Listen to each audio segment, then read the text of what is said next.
portion, with just the closing of that, so we just went on and concluded that last week. Tonight we're going to start in Titus chapter 1, verse 1 through 3. In Titus chapter 1, verse 1 through 3.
Thank you so much. Let's start digging out. I'm in the New King James. And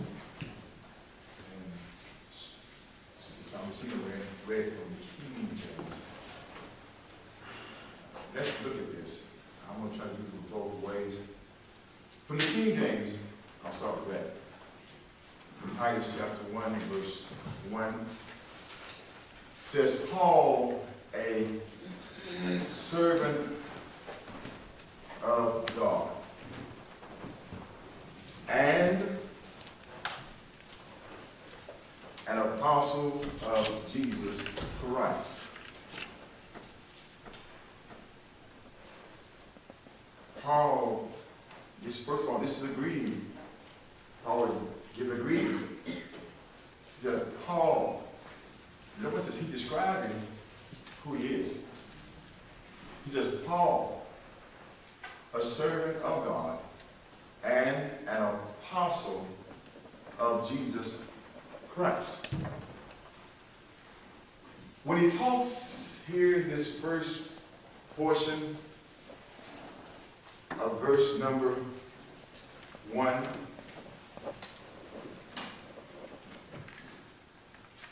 before I do that, the New King James, where it says servant, in the King James, in the New King James, it says bond servant. Brother Jada, I believe it says the same thing in New American Standard. Is that correct? Correct. All right. New King James, New American Standard uses bond servant, but the King James uses servant. So therefore, I ask the text a question. The question I ask the text is, what is servant or what is bond servant? Anybody know? What is servant or bond servant?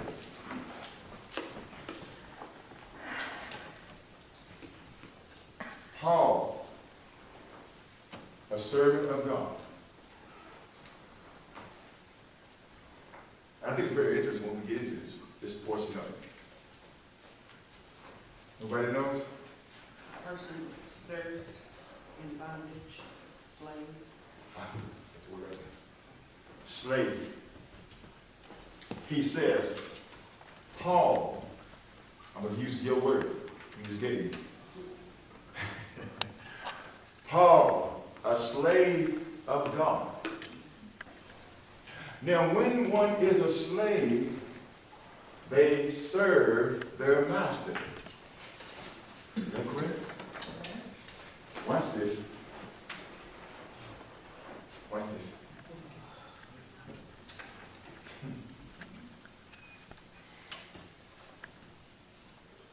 Before I go further, let me do this. This formal situation of the letter to Titus is longer than those of the pastoral letters. Besides its length, its additional significance difference are, I got 2 points here. Paul calls himself a servant of God. Used only here and not in any other of his letters. You will find in this he calls himself a servant. But in his other letters that he writes as a greeting, he does not call himself a servant. Only in TITUS, he calls himself a servant. Isn't it interesting? And then he says,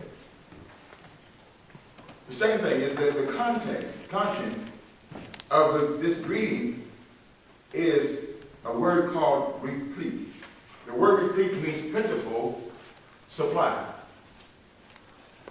But with doctrine terms. So this replete is full of information. Supplied with a plentiful or bountiful of information. It's a doctrinal term.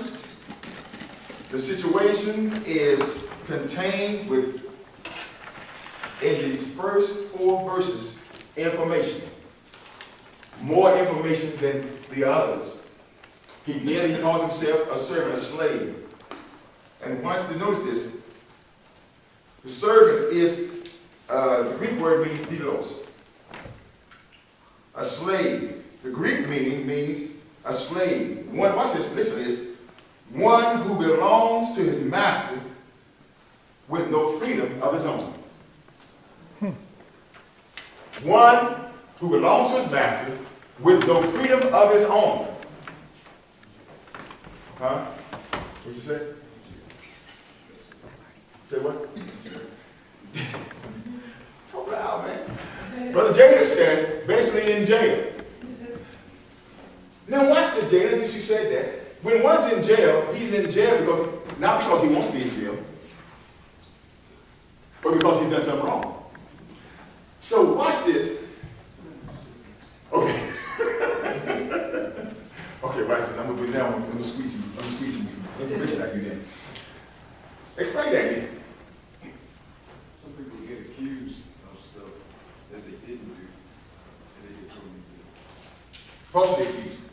All right. Okay. And some people get accused rightfully of stuff that they done wrong, and they get put in jail. Okay. So you got 2 different. So there it goes. Okay. Well, watch how the Lord gonna break this down. Huh? Huh?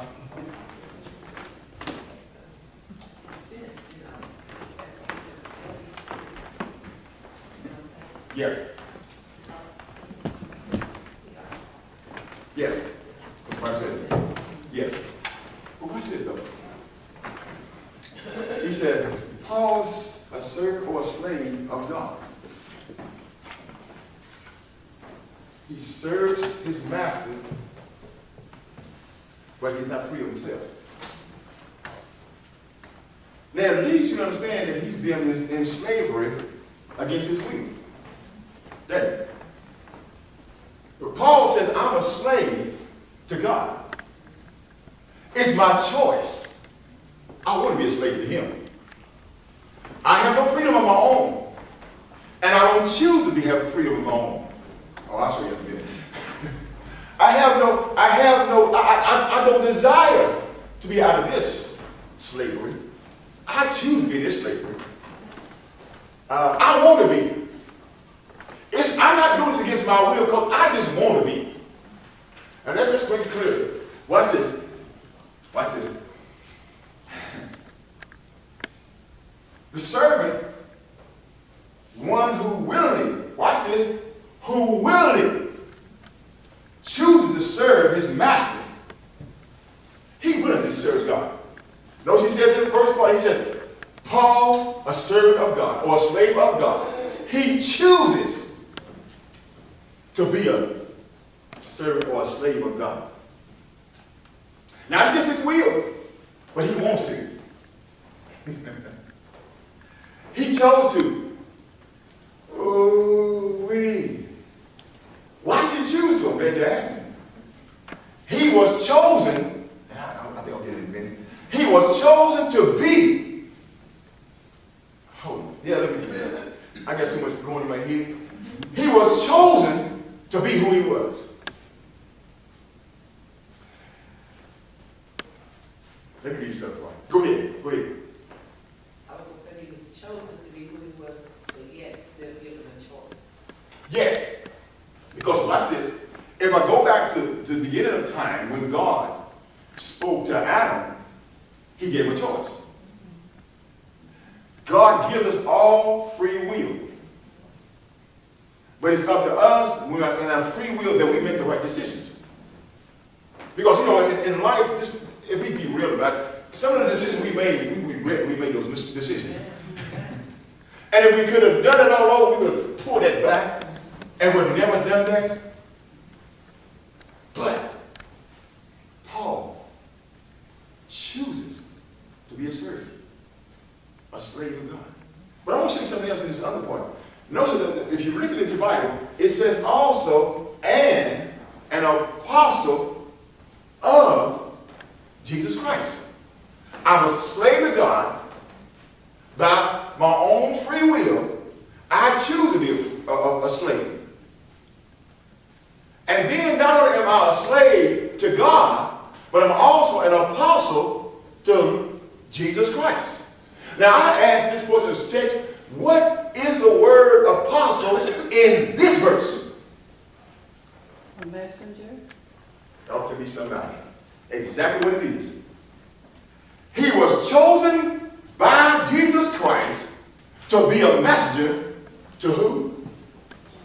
To the Gentiles. He was selected. He was chosen to be an apostle. Now, I'm probably in trouble. Lisa, cut that off.